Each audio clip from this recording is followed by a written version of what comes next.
saw my GP, who said, you need some time off work. You're clearly not very well. See how you get on with HR at work. And if occupational health can do anything, come back to me. If not, but it sounds like you're experiencing some very severe anxiety symptoms, and this may well be linked to your work. I was referred by HR to occupational health. I was signed off initially for a month, and I felt terrible. I felt really ashamed. I felt stupid. I felt a bit of a fraud, but I did know that I couldn't work. So that bit I was very clear on. I knew I had absolutely no capacity to work. I didn't understand why. And I thought I was just being a bit pathetic. Hi, I'm Naomi Murphy, and this is the Locked Up Living podcast, where we talk with a wide range of people about harsh aspects of institutional life. We also explore some of the ways to overcome them and to grow and develop. I'm David Jones. So join us every Wednesday morning, 6 o'clock UK time, for a fresh podcast. So today's guest is Shona Minson. Shona was a British Academy Research Fellow at the Centre for Criminology at the University of Oxford. Having worked as a criminal and family barrister, she has a particular interest in sentencing and the rights of children impacted by their parents' involvement with the criminal justice system. Her work over the past 10 years has influenced the development of policy and practice on the sentencing of primary carers in the UK. Shona's worked with judiciary across the UK and in Europe and New Zealand to consider how adult sentencing practice can incorporate the observance of children's rights, and her current project explores access to family justice proceedings for women in prison. Delighted to have you here today, Shona. Welcome. Thanks for having me. Hi, Shona. Very nice to meet you, and thanks for coming along today.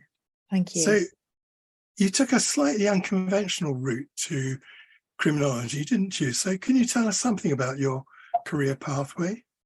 Yes. So I did a law degree, mainly because at 18 I wasn't really very sure what I wanted to do, and it was a choice between law or history, and I thought I might become a journalist or something. And I thought, if I do want to be a lawyer, it saves time if I do a law degree to begin with. So that was my reason for choosing that.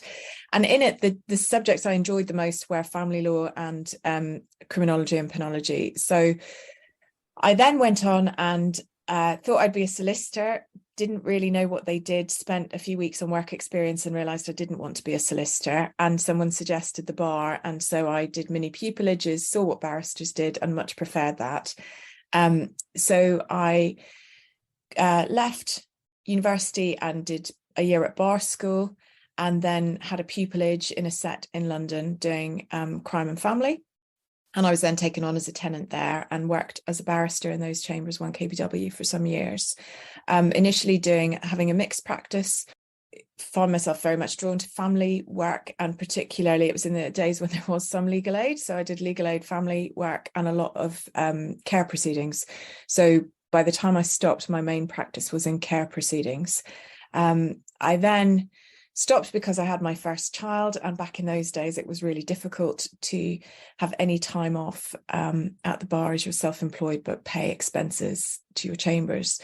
So that was the end of the bar for me at that point, which was very sad.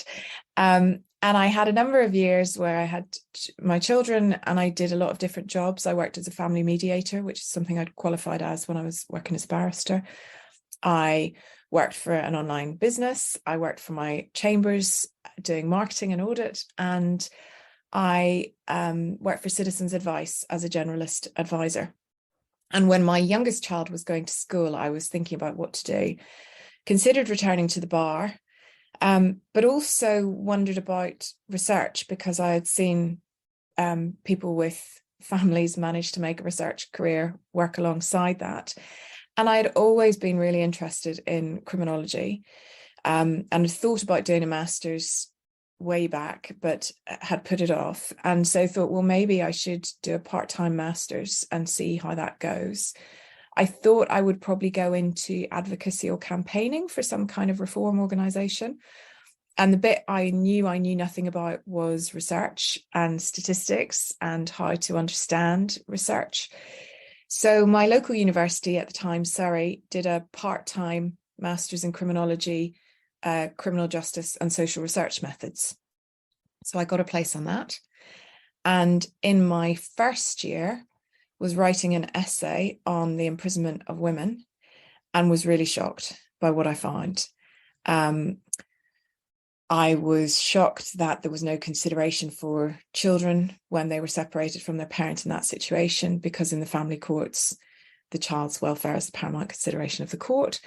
And that kind of got me asking more questions and trying to find answers, and realizing that the answers didn't exist, that the research wasn't there, that there wasn't an evidence base for what judges should be thinking about. There was no evidence for whether judges did think about these things. And that was when I realized I probably needed to apply to do a PhD so that I could try and fill some of those gaps.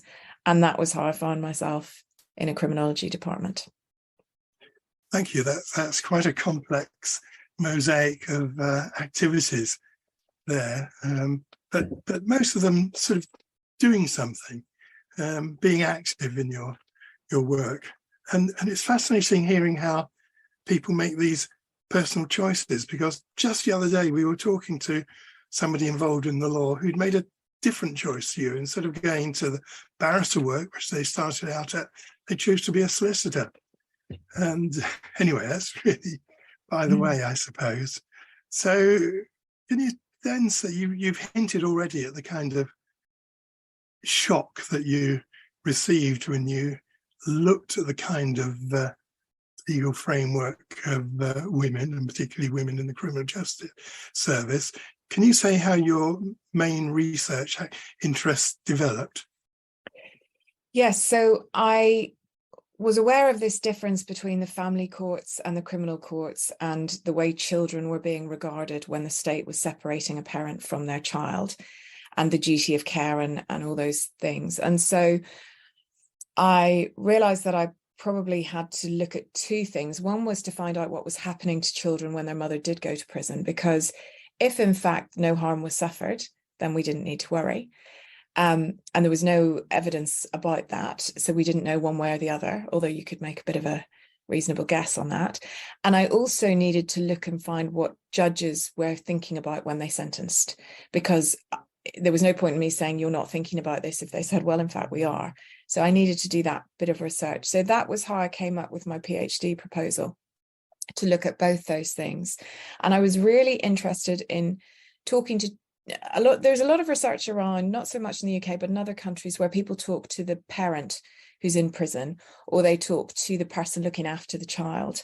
And it really mattered to me to talk to the children, and to talk to them while they were in the midst of the experience, so that we really understood what they were thinking, feeling, experiencing at that point in time. Thank you. So I can see from the direction you're talking about that one could very quickly get into quite complex emotional areas, both with children and with parents. Is that what you found? Yes. So I ended up with, having gone through the ethics process, with permission to interview children whose mother was in prison at the time, to interview adults who were caring for children whose mother was in prison at the time. And sometimes those were the adults of the children I spoke to, but sometimes they were adults who, for whatever reason, the children didn't want to speak, or maybe they were too young. And so I still wanted to hear their experiences, and that became a really important thread of the research. And I had permission to interview Crown Court judges as well. So I set off to go and have all these conversations with people at different points in the process. And yes, it very quickly landed into some incredibly complex emotional territory. And did you have any preparation for the emotional impact of that work? No, not specifically. So I had, I suppose I would say I've fairly good understanding of various things from my own experience of some therapy in the past, from seeing other people go through it, from reading a bit. So I thought I had some degree of awareness. I had, as I said, I'd been a barrister doing child abuse cases. So I'd been exposed to difficult material in a professional capacity previously. And to be honest, I think at the bar, you think you're quite hardcore, the things that you see and hear and deal with. So, and I'd lived life in a family with things going on. So I thought that I was fairly emotionally resilient, and would be okay. But I did realize there would be difficult things. What kind of impact did that kind of work have on you then? Well, it turned out it had fairly enormous impact, but it took me a very, very long time to realize. So when I started, I mean, you asked about preparation. Sorry, I perhaps didn't answer that fully, but when you put in your ethics application, there's not any, the only question is sort of, will you talk to your supervisor about this? And you say yes. And you're not sort of, it wasn't suggested that there were other options or that I should be thinking about other things. So you think very carefully about the ethics for the people that you're going to talk to and what their debrief strategy is, and whether you're going to be leaving them with things that are difficult and who you suggest they go on to. You think a lot about aftercare for your participants, but none for myself.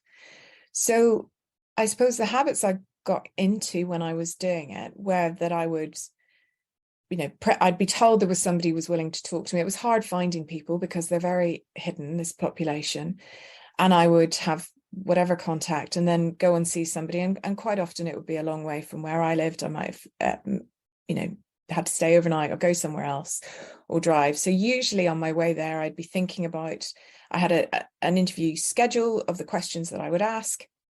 But I remember very clearly the very first interview I did, and I arrived far too early. So I went and sat on a village green, just going over my notes again, and then arrived at the house for the interview. And the things that I heard were utterly shocking to me. I think I had known that life would be difficult for this population. I had not in my wildest dreams imagined the scale of devastation potentially that was being wreaked on people's lives. And so I sat through that interview, as you do as a researcher, with essentially a poker face, but also trying to be as open to encourage the participants to speak and say as much as they wanted to.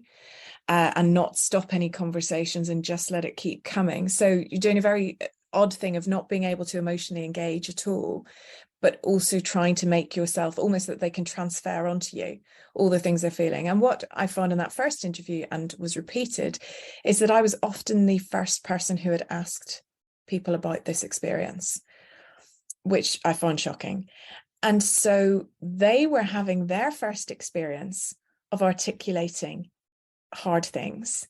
And I was in this extraordinarily privileged position of being the first person they trusted to hear it. And the combination of that was pretty enormous. And I would drive away from them feeling quite shell-shocked and just going over and over and over and over the things I'd heard. And then, of course, you then have to transcribe the interview. So you listen to it in detail many times to make sure you've got all the words right. And then when I finally had all my transcripts, you then start analysis of everything. And what I find really difficult as well was I was interviewing judges at the same time as I was interviewing children, not literally in the same room, but within a week I might have an interview with a judge and I'd have had an interview with a child a few days before. And the judges on the whole didn't understand the impacts. So would be saying, well, so long as they go to somebody in the family, they'll be fine. And I would be remembering a child sitting telling me some terrible things, or a carer telling me that the first person the child had been moved to had in fact abused them, and then they'd got moved on to them. And just thinking, you're wrong, as the judges were speaking to me. But I couldn't say, that wasn't part of my my interview strategy. But I found that I was so emotionally conflicted. And I had to stop doing that. I couldn't interview children and judges or carers and judges within the same time period because I just found it impossible. I remember driving home from work one night from the station and hearing on the news that the mother in a family where I'd met the grandmother and aunt who were looking after 5 boys, and the mum had been on remand and was waiting. Oh no, had been on remand when I interviewed them. I then heard that she'd been sentenced, and the judge had really taken the children into account.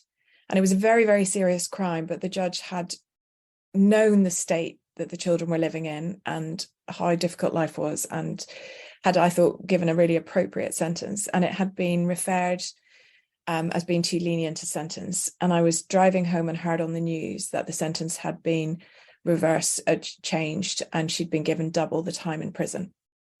And I knew what that, or I had a hint of what that meant for that family. And I had to pull in at the side of the road to cry because it was just so bleak. And I was thinking, what's the point of what I'm doing here when that kind of thing is going on? But it also made me feel there was point in doing it because this stuff was happening. So I suppose when I look back in it now, I can see that it was an incredibly difficult time emotionally. But I kept going, and I finished the research, and I wrote a book, and I've got my thesis, I passed my PhD.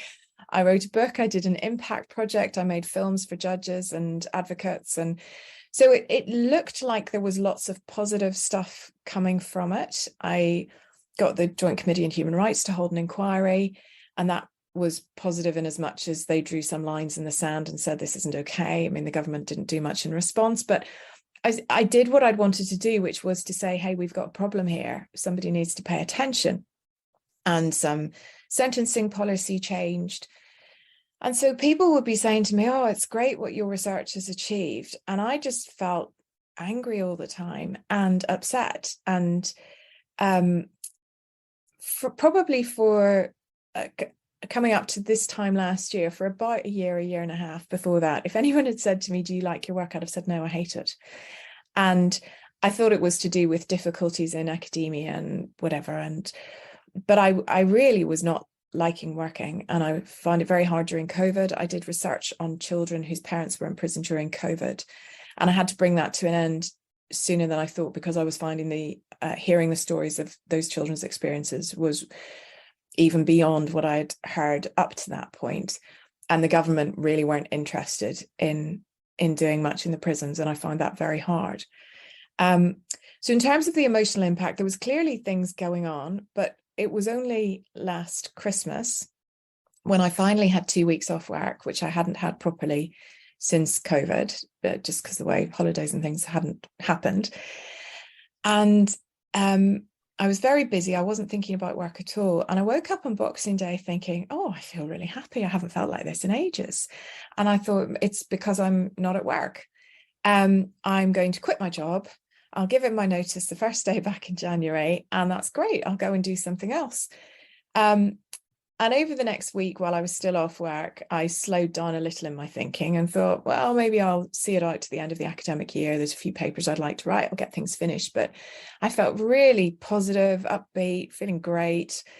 And I came back to work on my first day back after Christmas, and it was I was working at home.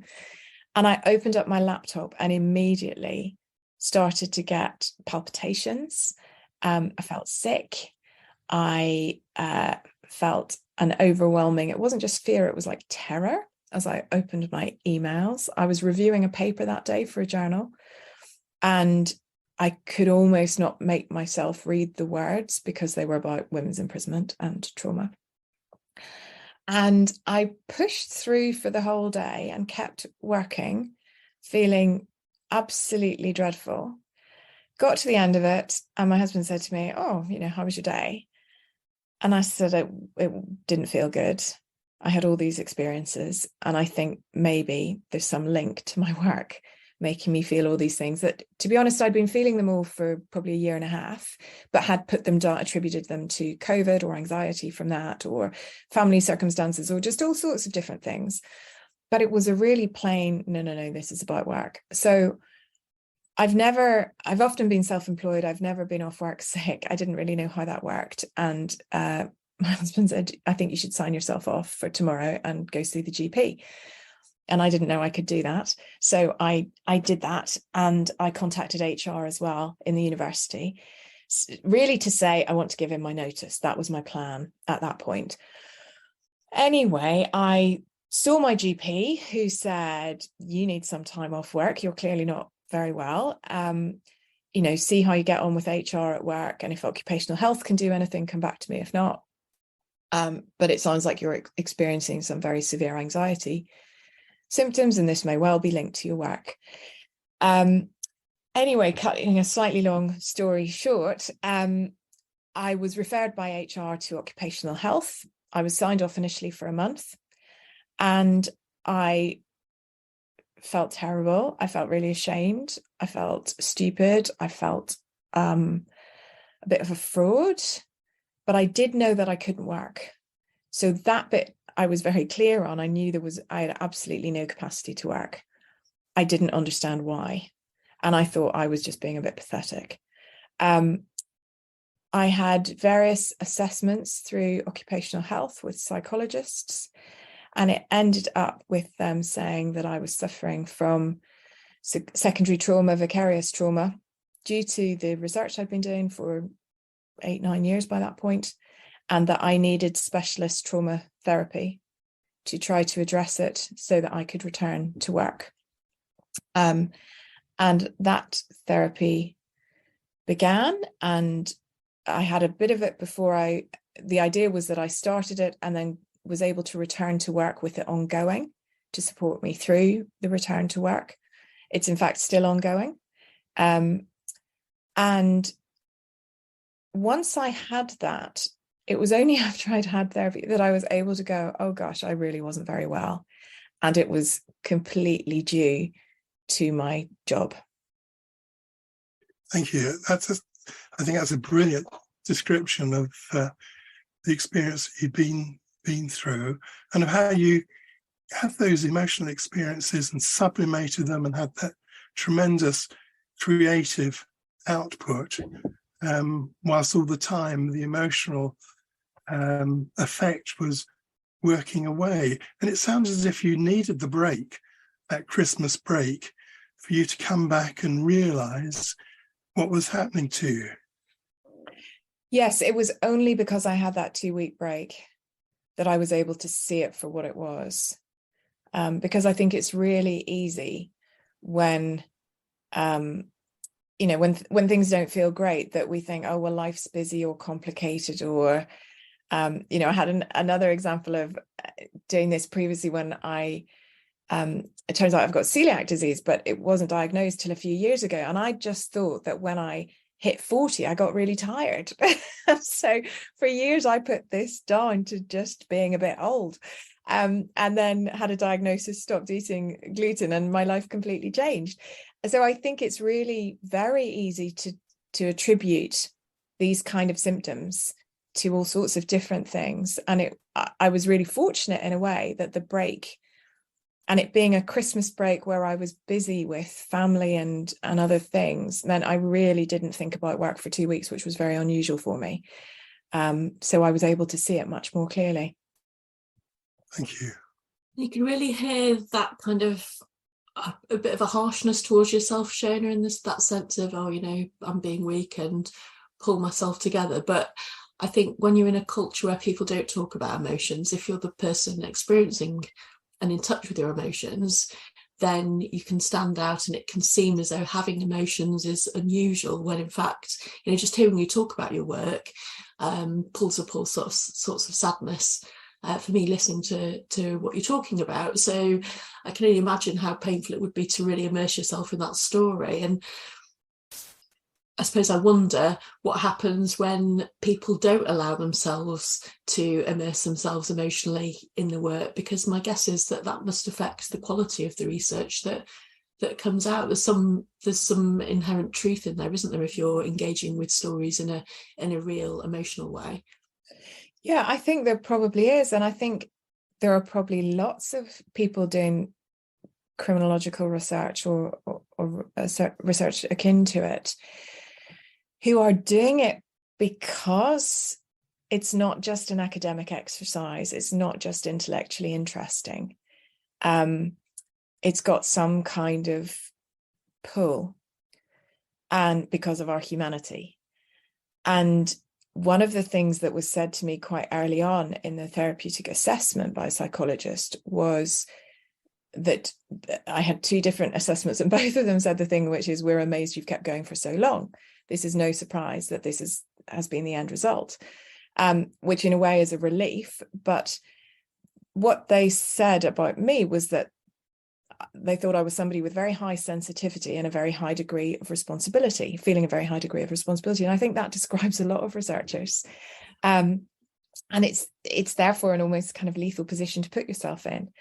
And there is this thing, like I said in interviews, that when you really are trying to be empathetic so that people can share their stories, you do make yourself, although you're not able, or we're told you shouldn't, as a researcher, be responding emotionally, which I think is really unhealthy. Because you can't do that, it doesn't mean that internally you're not experiencing all those emotions, and you're trying to suggest that openness to the person that you interview so that they can share with you at a human level. Yeah, well, we know, for instance, psychologists, psychotherapists, we know that hearing painful stories evokes a painful response in the listener, which is why psychologists and psychotherapists have to have clinical supervision. Why do you think criminology and other kinds of, because criminology is not the only academic research that's concerned with people's pain, is it? But I wonder why criminology and other forms of academic research haven't considered whether clinical supervision should be an essential part of the job. Great question, and I think it should be, after my experience. I don't know whether it's a bit of a macho culture. I think there could be a number of things at play. That could be it. I certainly used to think at the bar that was part of it. You know, there's certainly no clinical supervision there, and people are dealing with all kinds of horror.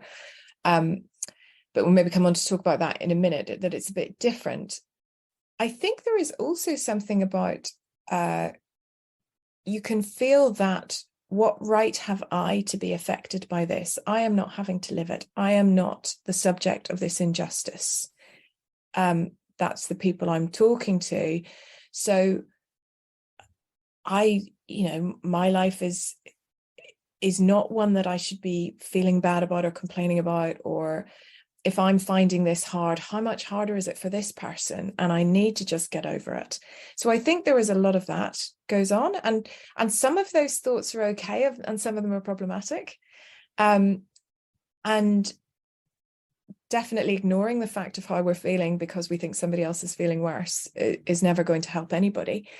So I think that's probably part of it. But when I realized what was going on for me, and I was looking to find research papers and see what other people were writing about this, and there's a little bit has been written.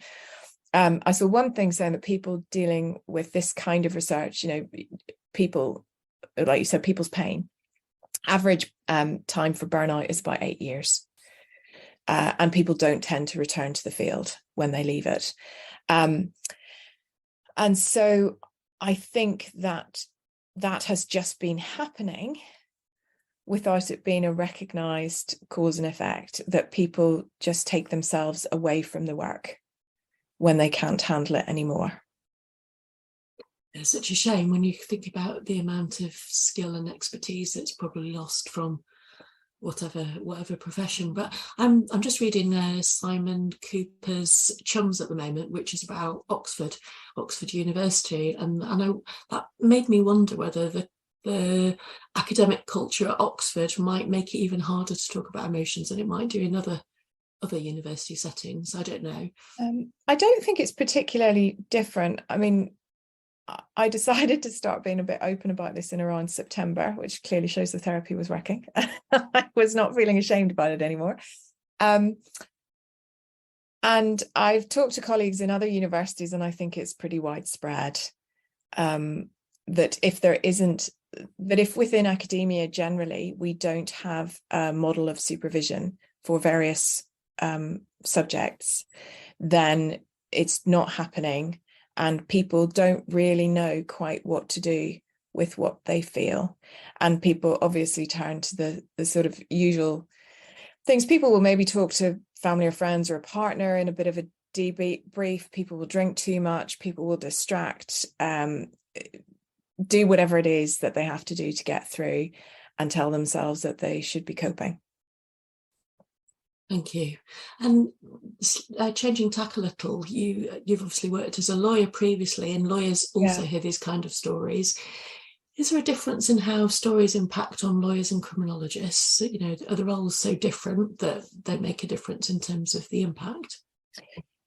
I mean, I can only speak from my own experience on this, but it was something that I really thought a lot about sort of January, February last year, when I was coming to terms with what had gone on for me and why it had happened and why it hadn't happened when I was doing child abuse work. And my own theory on this is that as a barrister, or if you were a solicitor, as a lawyer, you say you're representing, I don't know, you're representing your client who is accused of the abuse, and you take their story from them. Or you might be representing the guardian acting for the child, and so you are hearing about the child and their injuries and how everybody thinks those injuries were caused. Now, there are cases that I still can remember the specific details of the injuries because they were so horrific. But you're collecting that information for a really clear purpose, because you're about to go into court and be part of a case, a part of a hearing where the judge is trying to work out what has or hasn't happened and what is in the best interest of the child going forward. So you're just a part player in it. You have got one position that you're representing, and other people have others, and you will ask them questions about their position and they'll ask your witnesses questions about theirs. And so there's a process. You're going through a very, very set process, and at the end of it, the judge will make a decision about what happens next, and that's your job done. And so in those instances, when I was at court getting information from whoever it was, you're not trying to emotionally take it on for them or let them be as open. You're trying to get very specific information for a very specific purpose.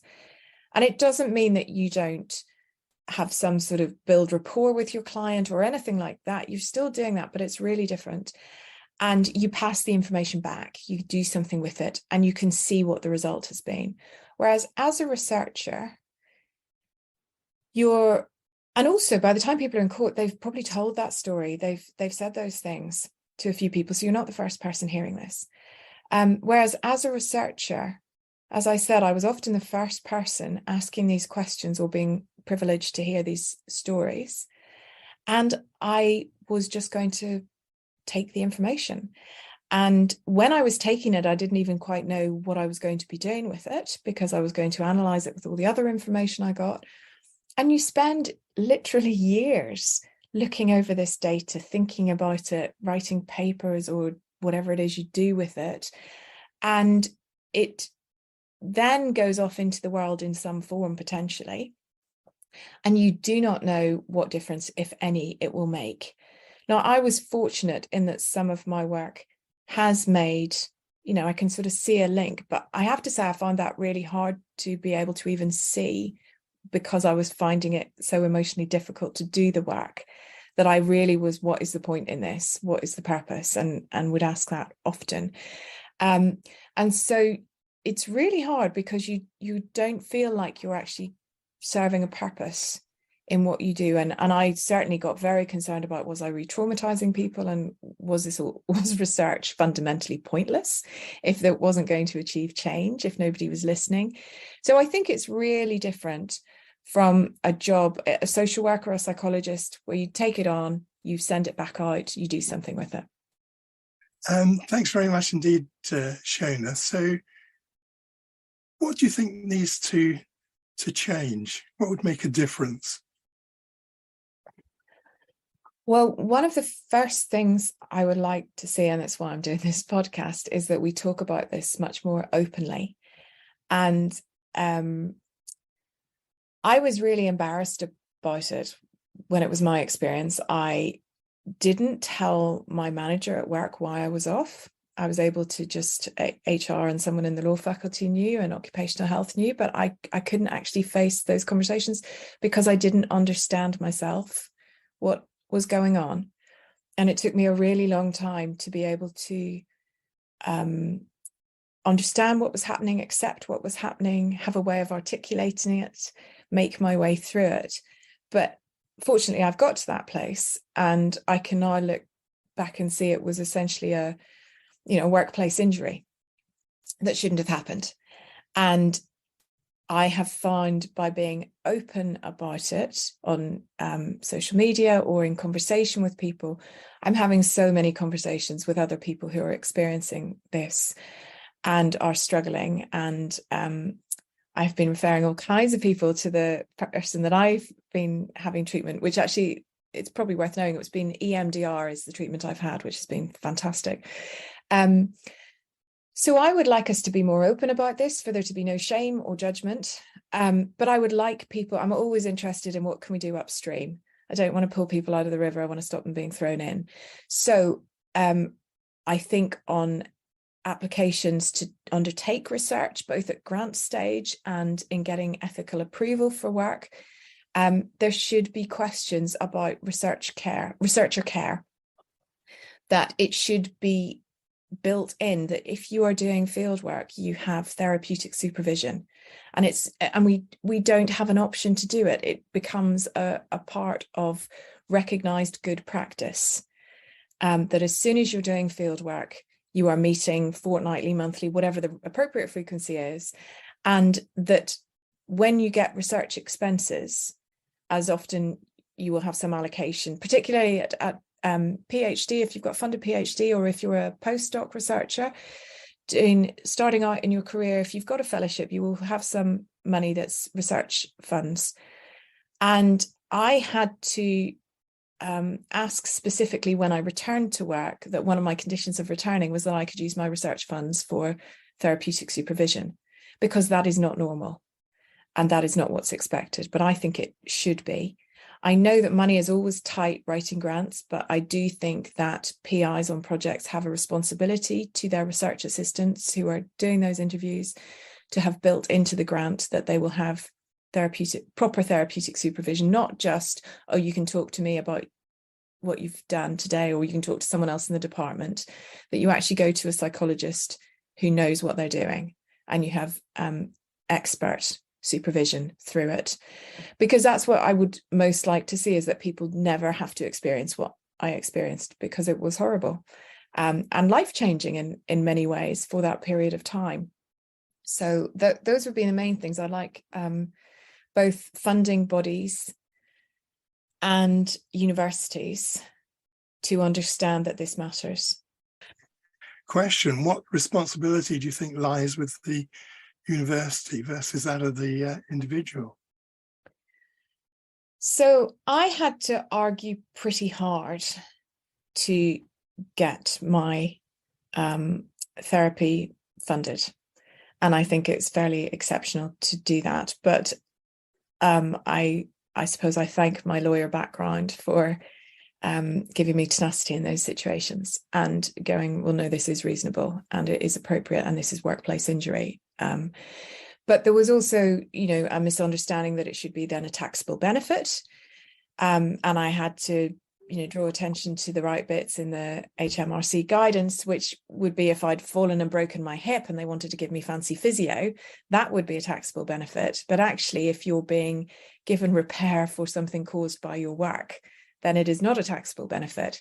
And so I think the universities have a responsibility to understand what the job of research actually involves and what the risks are and what the harms can be, and take it upon themselves to do the right thing.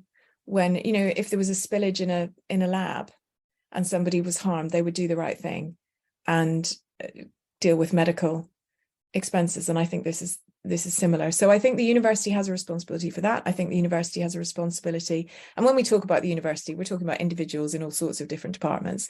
I think that ethics committees should be looking to see more concern about researcher care should have an expectation of that and put it into their pro formas so that it gets filled in. I think that finance people should, who gatekeep research funds, should see them as being well used if they're used for therapeutic supervision, and that being part of an expectation. So I think there's all those sorts of responsibilities in terms of thoughtfulness and some policies. And I think as an individual,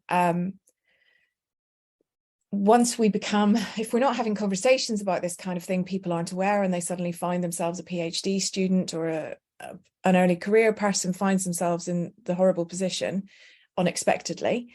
But I think if we are having the conversations, then heads of department need to be flagging this up for people even at the application stage, and when they start on research, saying, have you done this and this, and have you worked out these are the people we would suggest you go and see for therapeutic supervision, this is who I go to see, and make it just a really normal part of research life.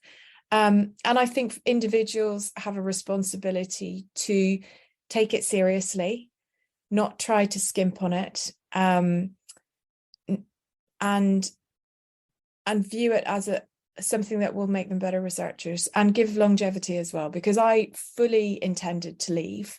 I could not see how I could return, and now I'm back and working on new research and with projects in the pipeline, and excited by it again, and loving my job. And I think it would have been really sad for me if I had left thinking I hated my job, because I didn't. So I think as individuals, we do need to be a bit bolshy maybe about what we need and expect. So I've sort of said what my conditions are for going forward, and they were agreed. And I think we need to prioritize our well-being, because I think it's really easy to feel that we don't matter and the people that we're researching matter the most. And of course they matter, but we also matter. Thank you. It reminds me, I think once there are a couple of cases where the prison service was sued by prison officers. I think one was from Brendan, where because people had been involved in therapeutic work and hearing really difficult stories as a consequence of the nature of the service, that they'd then suffered a workplace injury, like you say. So it's about taking care of people, isn't it, and preventing these kind of like lasting trauma. Yes. the end of a career for people. Yes, and I was really fortunate when I was referred to occupational health that we had a new head of occupational health in the university who'd actually come from within the prison service. And so on our first meeting, which was a very difficult thing for me, and I was very nervous, and I was feeling really uncomfortable about having to even talk about what I had, what was causing this. And she just said, I've been in prisons. I know what the scope of the things you will have heard will be. You don't need to tell me anything, which was amazing, to be treated with that kind of understanding from the off.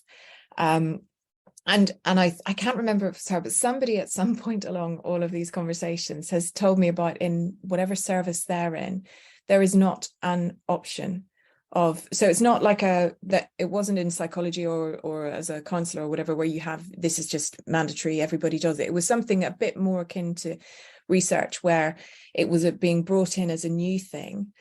And what they decided was that it was just expected. People were told, here's when you're going to be having it. This is being booked into your diary, because people can feel very embarrassed about needing it and don't want to have to say, oh yeah, I'm finding this a bit hard. Whereas if you just make it, this is what we all do. And great, if you're not finding it hard, you can go along and talk about whatever it is you need to talk about, or have a very short appointment. But by making it something that everybody is doing just as a normal practice, I think that can really take the embarrassment out of it for people. Yeah, we did that with the prison officers in the FENS unit. We said that everybody had to have it. It was mandatory, which then meant there were some people who were obviously a bit resistant to that, but it meant that actually people could engage with it, and actually most people were clamouring for it after a period of time, because they've got so used to it. I think I did also see a lawyer posting on LinkedIn as well about it being part of what their firm offered, because people are, even the admin staff are writing material and looking at material that's very, very difficult to interact with. Yes. So Shona, what advice would you give to new researchers starting out in researching aspects of the criminal justice system, or doing any other sort of challenging people-focused research? I would suggest that they have conversations very early on with their supervisor, or whatever their structure is, about what kind of therapeutic supervision they can access. I can imagine it could be a very difficult conversation to have if you're in a department with somebody who doesn't think that's necessary. But I think if you're keen and at the start of a career and want it to continue, then it's an important thing to do. And even though it may be difficult, I'd say it is worth trying to work out how that can happen. So I had a conversation with somebody recently who was dealing with a great deal of traumatic material. And so I suggested they contact their funders and ask if they could have funding for some sessions, and they got a yes, and were able to access it. So I think sometimes doors open quite easily, but you do need to ask. So I would say keep it on the agenda, keep checking in, and make sure that you are taking care of yourself, and that, and I think probably we need to have more conversations across the profession about what it is to be a researcher. A research academic, what that means, what we bring to it of ourselves, what we're allowed to show of ourselves in it, what we give of ourselves in the process, and just understanding that, I suppose, almost the transactional nature of all of those interviews, so that we do better understand what's going on for us emotionally. So yes, I think if people are new in the profession, anything they can do to access any of that information would be good. So as well, when people are starting out in research, they're often gravitating towards a story or theme that has some resonance for them, aren't they? Sometimes that might be because of a job that they've had where there's been an obvious theme of something to explore, but sometimes people are coming up with those themes because of their own personal history. So I guess it's kind of like ripe for opportunities for people to be in touch with quite painful material from their own past, as well as the stories that they're hearing from others. Yes, I think that's probably right. So you mentioned, Shona, that as you're still having therapy or therapeutic supervision, what else do you do to protect your emotional well-being? Are there any other strategies that others could learn from in terms of what you do? I have put, for now anyway, some boundaries around research, what I'm going to research and what I'm not going to research. I think previously I'd have thought I'm very much a person, if there's a problem, if I see a need, I want to, and I think I can do something about that, then I want to get involved with that. And it doesn't really matter what the personal cost is.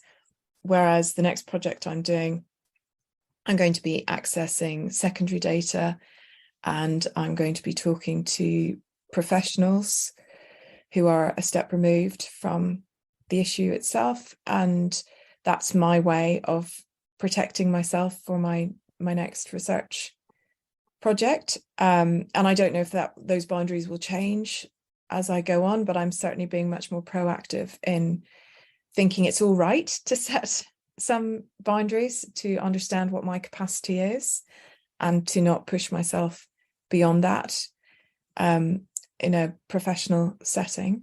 There's no failure in that. It just makes good sense. I have, like everybody else, got very into cold water swimming. I mean, I've always liked swimming, I've always liked cold water, but it was really interesting that this time last year, when I was not at my least well, I suppose, it became almost a survival mechanism. And I described it to people as being like extreme mindfulness, because if you're in really cold water, you can literally think of nothing else but keeping breathing. And so you can't think about all the things that are worrying you or stressing you. All you're thinking about is trying to keep your breathing steady. And so I actually started swimming on Boxing Day last year and carried on through the winter. And I read a really interesting book about, it's actually called The Well-Gardened Mind, I think, but it's about the link between gardening and trauma and psychological good health. but it quoted somebody who talked about how when we have a trauma experience, that being embodied is really important, to actually recognize our physical state and connect with that. And it made me wonder if that was why so many people took up outdoor swimming during COVID, when people were going through all sorts of traumatic experiences. But there's something about being in cold water and feeling, you know, my toes, my fingers, recognizing that I am this whole self. So it sounds a bit daft, but that actually, and I think what I've learned from that is that whatever it takes, do it. That thing that makes you feel better. Perfect note to finish on. Thank you very much, Shona. It's been a great conversation. Thanks for having me. Brilliant. Thanks very much indeed, Shona. Thank you.